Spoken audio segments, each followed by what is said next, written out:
Good morning. Good morning. How are you? Good morning first. I know, because you're always so bossy and sneaking in, and it was my turn. I know. I'm going to watch that today. Of course you are, because I'm going to lay down the law.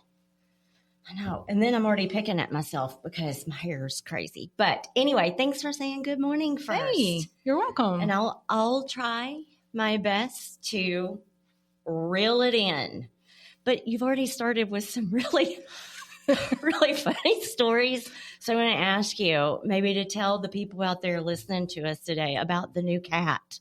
Oh, yeah. So there's a new cat on the farm. My parents have got a farm, and they lost their cat a few months ago. And there's been another cat that's been up at the barn. And my dad's been taking it scraps of food every day just to try to get a little bit close to it. Well, the weather that we had this past week, the cats followed the cows to the house. And we've been laughing at the cat. The cat thinks it's a cow.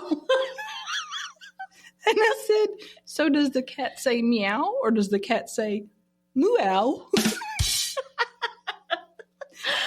And then we actually used a button on our little board too. So for Moo-ow, is that going to be its name too? No, it's really funny because the two cats they had prior were gray, Big Tail and Little Tail. They were brothers. My dad names everything. So original. He's very original. But he names it by identifying characteristics. Which is really smart. Well, that's the farmer in him. Yeah. So we have Big Tail and Little Tail, and both of those have passed. And now we've got this other gray one that's come along, and it looks just like Big Tail and Little Tail, except that it's a little female. So maybe she's going to be Baby Girl Gray. I don't know. Name the cats. If you're listening today, maybe I can find a picture of the cat, get it posted, you could name the cat. But I'm really liking Baby Girl Gray. I like that too. And so, because we're still learning technology, every time that we make a recording, these are like our practice recordings, basically, is kind of how I think of it, even though we're putting it out there for people to listen, because we want feedback too. Mm-hmm. And we think in every conversation, there's things to learn. So it's good for us to put it out there. It's good for us to learn how to take constructive criticism. And then also because we're biased and think that we have a really awesome show and really awesome things to talk about. We like do Moo-ow. Have an awesome show about Moo-ow. Moo-ow. Moo-ow. Yes, Moo-ow. Who now? Or Who-ow. Remind me to tell you about him separating the cattle last night. Now, that was really funny. Oh, let's go ahead and hear it. I think 2 stories to start out. This kind of a short show, which we say that. It's a short show, but we can make it long. So yesterday, Dad moved all of the cattle, and he had to separate. Did he move all the cattle or move? He moved them, and now, late into the night, they were moody. They were bawling all night long. I guess the calves had to be separated for the mothers. I think it's a weaning period or something. I don't know. Y'all, I was raised on a farm. I know nothing about a farm. So anyway, he separated them, and I never noticed how loud they bawl. I mean, they were at the top of their lungs. You could hear them inside the house bawling for each other. I mean, that's... Is that what they really call it? Bawling? Yes, it's really, I think that's what they really call, or bellowing, bawling, something like that. I mean, it was not mooing. Oh, any farmers out there, you can feel free to just chime in and tell us what that actually is. But because bawling makes me think of like bawling or bawling. Or They were bawling, No, not bawling, but I'm thinking about bawling, but I can't even think of the definition. Anyway, let's go back him. So they were crying. But I'm still confused. Was it the adults or the baby cows? I would say probably the babies being separated from that. But I don't know. It was dark outside, but I could have found them. There was a game of Marco Polo going on out there, and I could have found the cattle. So nice. But I didn't go looking for them. I went to bed. All right. Let's get going. Okay. On that note, we have a lot more keys than that, but that's the one that we're going to use today. That's right. Yeah. Feel free to hit it anytime, Sherry. Okay. So what are we talking about here today? Oh, I know.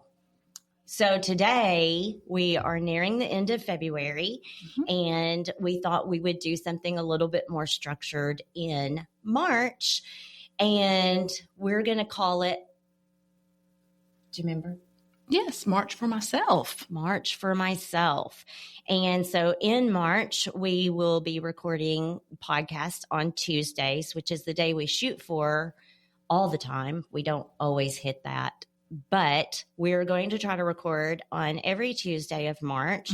And we've laid out some really wonderful discussions, I think, to help people pour into themselves. So we're kind of thinking of this like spring, starting in spring and pouring in all the nutrition that you need before you hit April and May and the rest of your year. And you need to pour that out into others, whether that's your team, your friends, your family, or your business.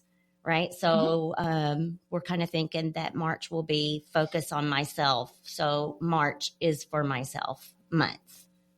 You like it, Sherry? I like it. I like it. April showers, May flowers. So let's back her up to March, and it's be planted and fertilized. And we all have to go through a little bit of a dormant stage. Yeah. Really establish roots and stuff like that. So, I just read a thing on dormancy, and I thought it was very interesting. And it was the Chinese bamboo. I'm probably going to get this wrong, and I have no notes in front of me. But when you plant a Chinese bamboo, the first year it doesn't come up. I think it's several years. The second year it doesn't come up. The third year it doesn't come up, but you just keep watering and nourishing. And I want to say it's something like the fifth year that it comes up, and then it can grow so many feet a day. I don't know. I don't think I'm embellishing that. I think that really is not. True. I was thinking it was longer than 5 years, but I knew it was like once it starts growing, and it's an indestructible material. You know, you see bamboo floors now. Yeah. They're beautiful. Yeah. And so that all comes from pouring into itself before it goes out into the world. And so anyway, that fits pretty good there, I think. Yeah. So anyway, if y'all know anything about bamboo, feel free to tell us what you know about it, but that's what we know. And hopefully we got some of that. I think we got the idea right for sure, which is you got to spend a lot of time pouring into yourself before you can give that out to someone else.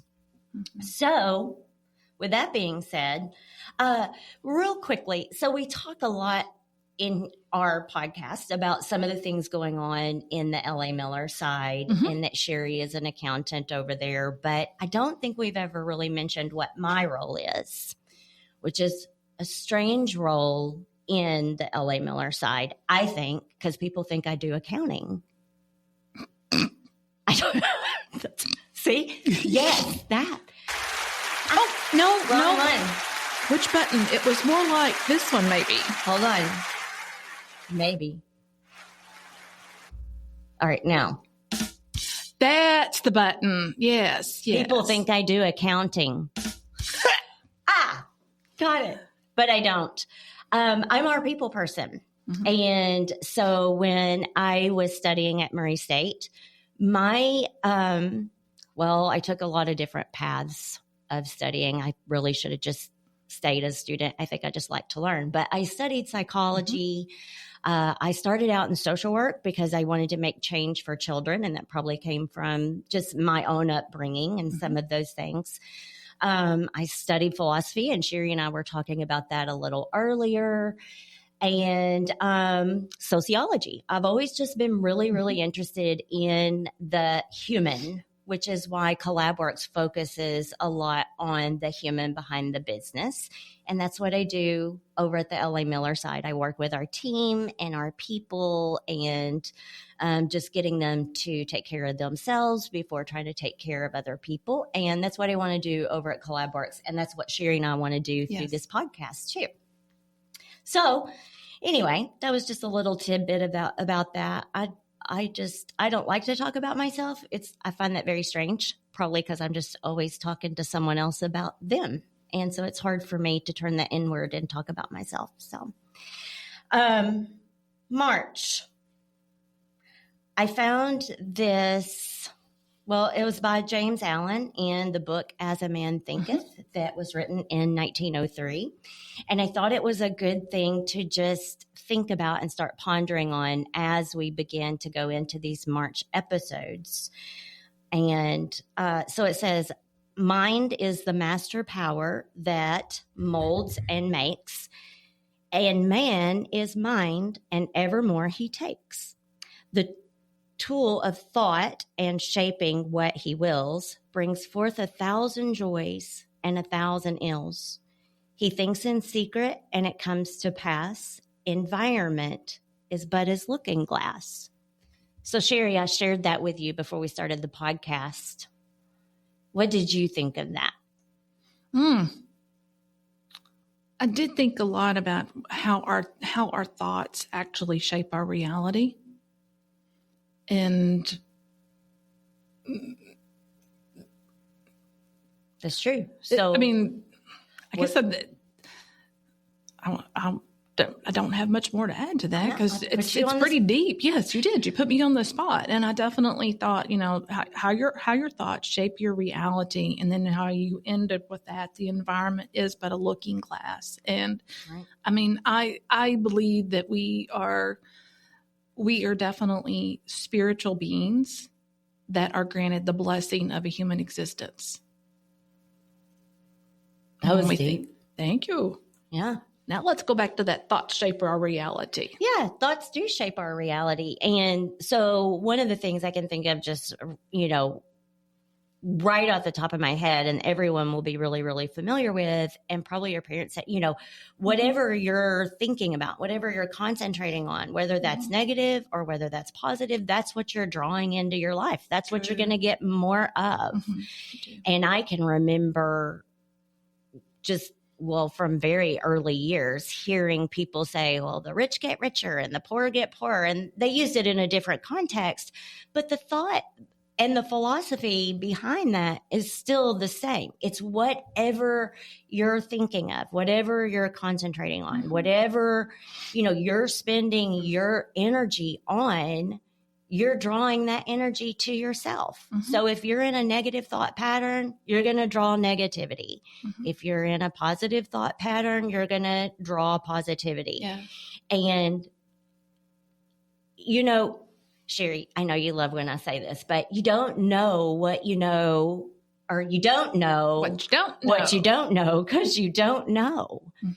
And as simple as that is, and silly and redundant using words, it's so true. Like if you think about it, you don't know what you don't know because you don't know. So if you don't know that you're doing these things, if you don't know that negative headspace you're in is bringing you more negative outcomes because that's what you're concentrating on, then you don't know to flip it. You don't know to change that, to think a different way, to find the silver linings. Again, a really simple thing. Agree. Looking for the silver lining, but so powerful. And those are the things I really want to focus on in March, is how we can change and flip those thought patterns into thought patterns that actually bring you outcomes that you want, rather than just getting frustrated and throwing your hands up and feeding into, this pattern of feeling like nothing's turning out the way you want. Or maybe you have a lot of fears and you're basing that on, you're basing your actions on fears, and that fear of failure. Have you ever done that, Sherry? Oh, yeah. Oh, me too. Fear of failure can keep you from starting. Yes. Wish I could remember that quote I just read that was about starting. I'll bring it next time. But yeah, fear of failure keeps you from even starting. And also fear of failure, I know in just the business world, sometimes the fear of failure can be because you're looking around and you're seeing other people do what you're trying to do. And then you just think, well, now I can't do it because, Joe's already done it. Comparison. And doing that comparison, and it shuts you down. And so, our very first podcast of March on the 4th will be titled Stop Stopping. And we're going to be talking about fear of failure and how to overcome that so that you stop stopping. I'm seeing a pattern here. I think I like redundant words. I liked the stop stopping. I thought, ooh, I think we're going to. I like the stop stopping. Good. I'm excited about that one because when I think back on just my life and things that I've done, I think, what if I hadn't stopped? For whatever reason, whether that was because I was comparing myself to someone else, or maybe I just got fearful that I was going to fail or it wasn't going to work. And so I'd rather just tear it down under my own will as it failed. And that's really a terrible trait that I know that I have. And sometimes it does make me stop. So I think stop stopping will be a good lesson for all of us. On 311, we're going to talk about what is your self-talk. What about that one, Sherry? I like it. Self-talk is a lot. We've been talking about how we talk to ourselves in the mornings. We had that little discussion before we started, and how I start my day and how she starts her day. And she gave me another little tidbit that I'm going to look at. Collab-Works, we even have a little library over here, some books that are some really good, helpful books. Take what you want, leave the rest. Well, don't take it and keep it because I'm attached to them. Yeah, don't loan it because she's attached to them. Don't loan it without permission.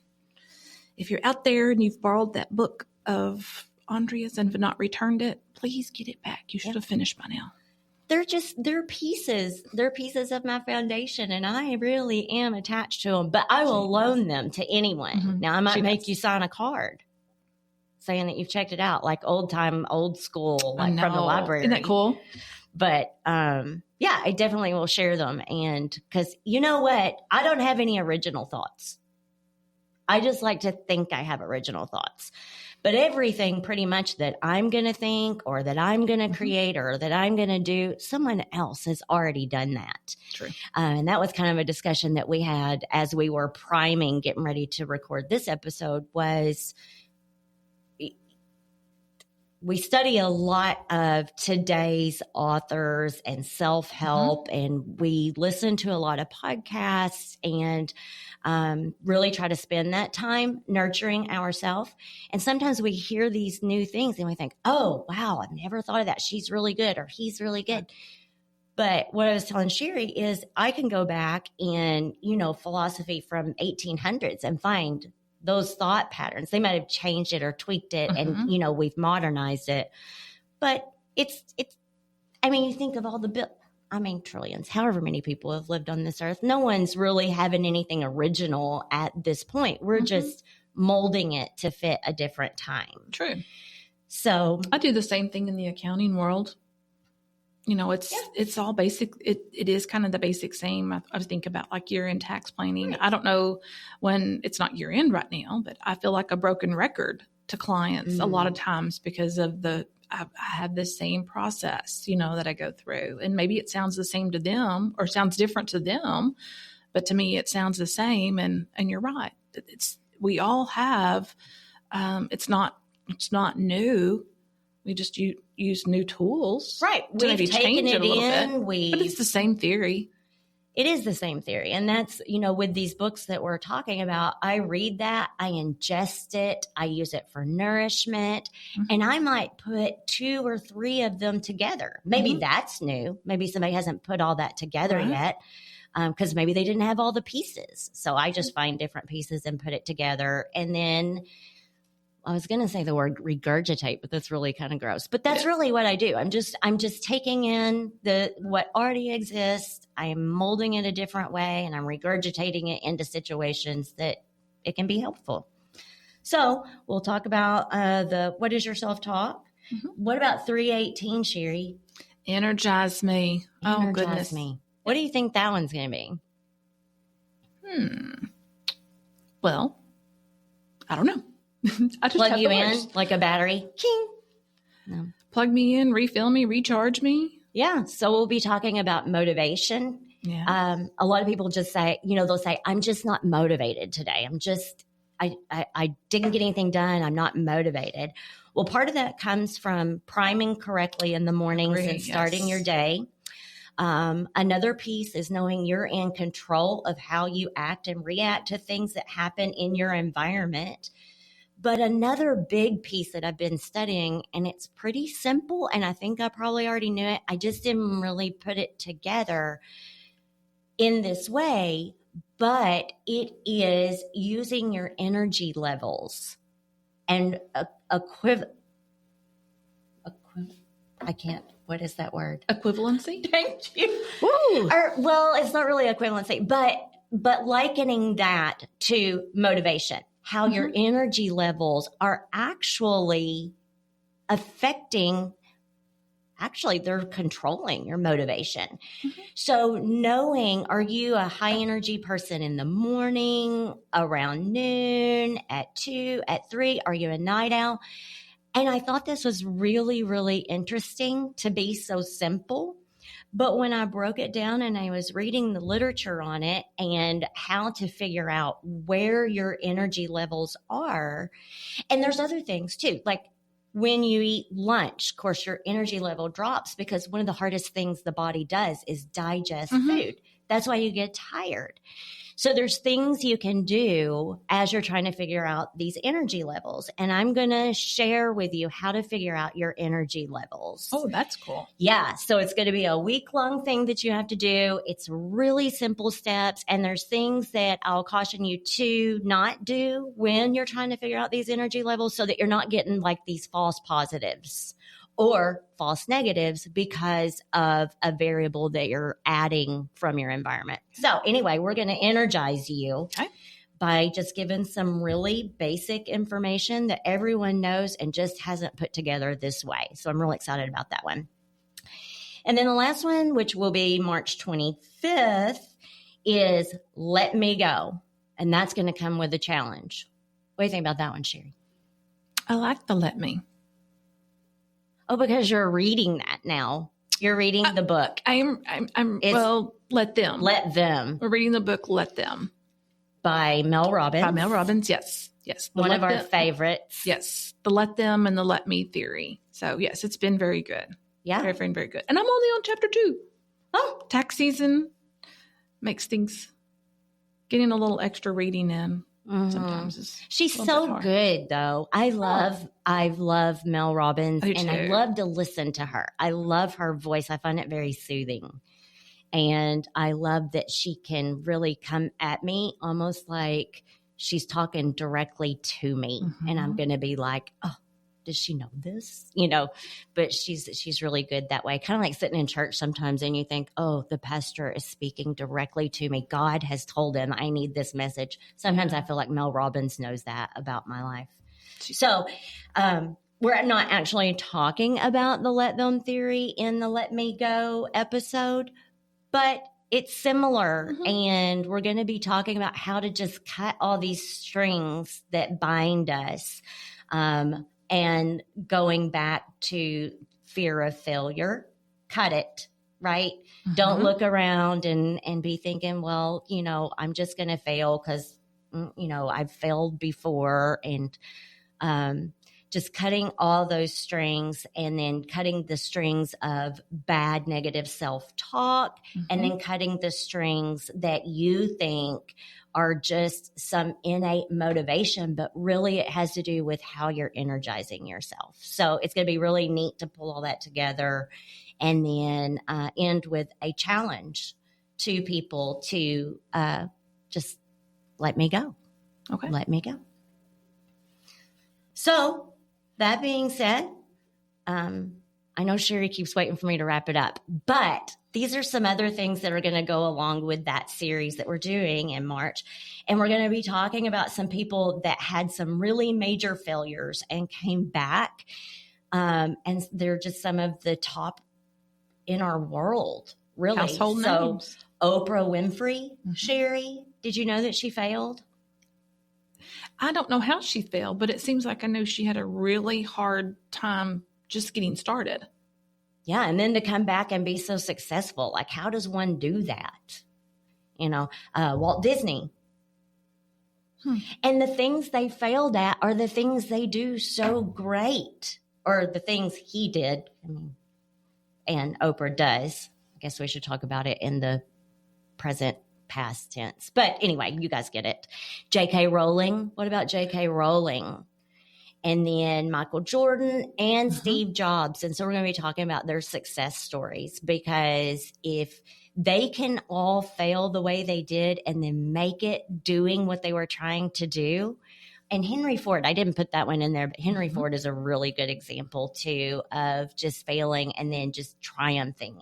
And how many times did Thomas Edison fail with a light bulb? Like 1,000? Oh yeah.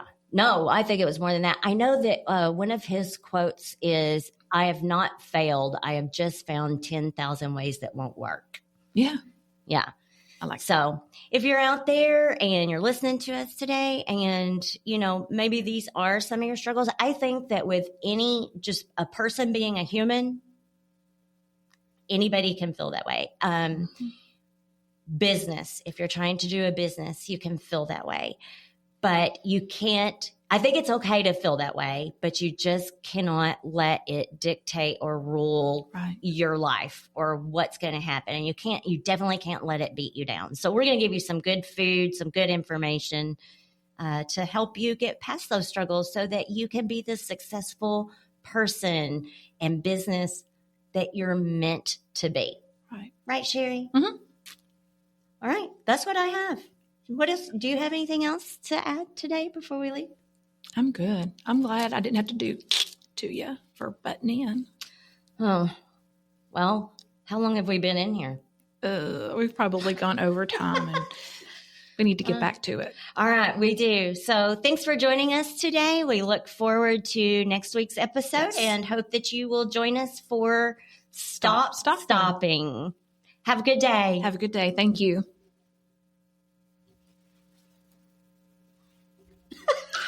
Every time. I'm telling you what. I don't even know what that says. Leave the studio. That one, stay in the studio. Go back to leave the studio. Because you're supposed to be a turner-offer. No kidding. I can't see it. I don't have my glasses on. It's down here somewhere.